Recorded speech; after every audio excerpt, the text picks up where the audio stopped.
Donc pour la nomination du nouveau Batman, on est directement au téléphone avec un spécialiste de la question qui est déjà venu participer à nos émissions parce qu'il a beaucoup de spécialités, les requins et puis la première c'est Batman notamment.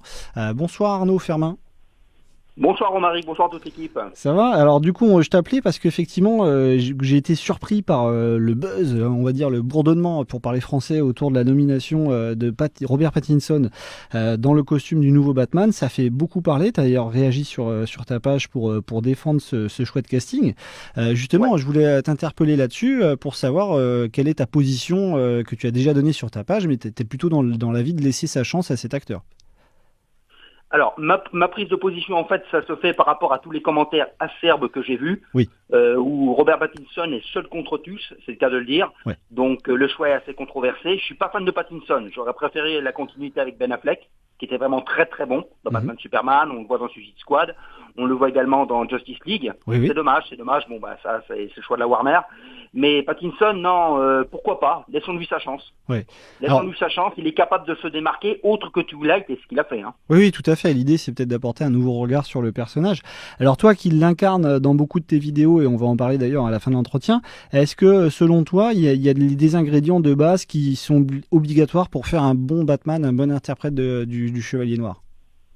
Alors, pour faire un bon Batman, déjà, il y a le physique. Donc, mais étant donné que les acteurs, bon, ils sont capables de changer de poids, de forme et autres. On a vu Christian Bale, notamment, de The Machinist à Batman Begins, capable de prendre 45 kilos en un an. Ils ont une diététique, il y a des entraîneurs, il y a des coachs, il y a des médecins. Donc Pattinson est capable à ce niveau-là, oui, de se transformer. Pour ça, il n'y a pas de problème. Alors, il y a aussi se glisser dans la peau des personnages, même si Christian Bale n'était pas fan de comics, faut se glisser un petit peu dans les comics, étudier un petit peu l'histoire du personnage, la psychologie, voir comment bien interpréter. Ça fait partie de leur boulot et pour ça, j'ai totalement confiance. Hein. D'accord.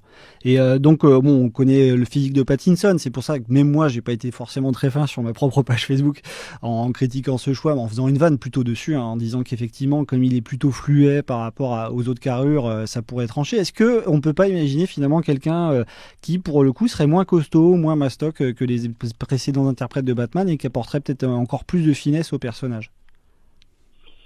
Alors, niveau physique, moi, je pense également à Michael Keaton. Oui. Je vois à l'époque Michael Keaton en 89.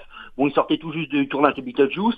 Un clown pour jouer Batman, c'est vrai que ça fait controverse. Et à l'arrivée, ça a été un succès. Parce qu'il s'est vraiment glissé dans le truc. Et il n'avait pas le physique. Mais avec le jeu d'acteur, les jeux de caméra, tous les effets, ils ont réussi il y a 30 ans, parce que maintenant, c'est quand même 30 ans en arrière, il n'y a pas les effets de maintenant. Ils ont réussi à faire quelque chose. Burton a fait un véritable tour de magie. Hein. Oui, tout à fait. Mais Pattinson, moi j'ai confiance. Hein, et aujourd'hui, avec les moyens qu'on a, oui, ça peut le faire. Pourquoi pas? Laissons-lui sa chance. Ok, alors je l'ai dit tout à l'heure, tu as interprété toi-même le Chevalier Noir parce que tu as une très grande collection de Batman qui est très connue dans la région et puis tu as même fait pour le coup l'objet de pas mal de reportages justifiés.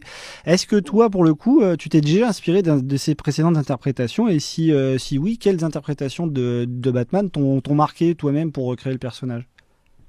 Alors moi, il y a 3 interprétations qui m'ont marqué. Oui, donc le top du top, c'est Christian Bale, la trilogie Nolan.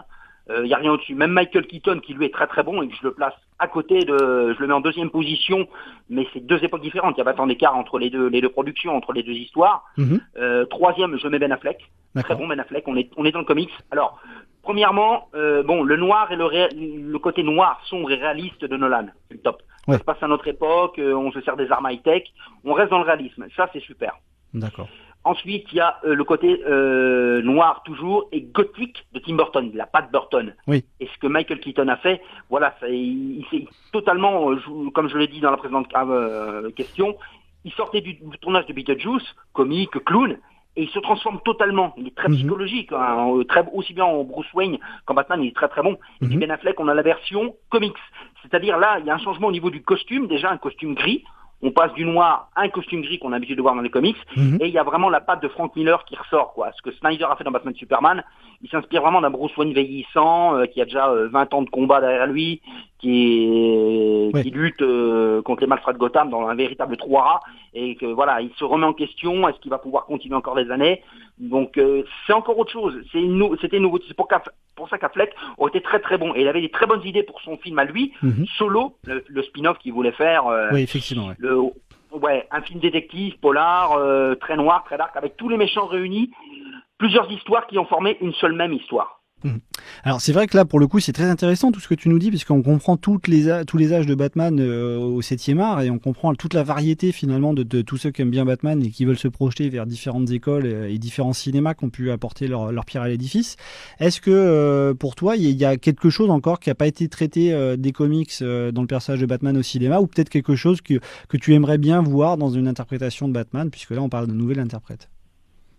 Alors, interprétation de Batman, oui, ils auraient pu, d'ailleurs, il y avait matière à faire dans Batman Superman, il y a une allusion qui est faite à Robin, notamment à Jason Todd, dans les années 80, 88, 89.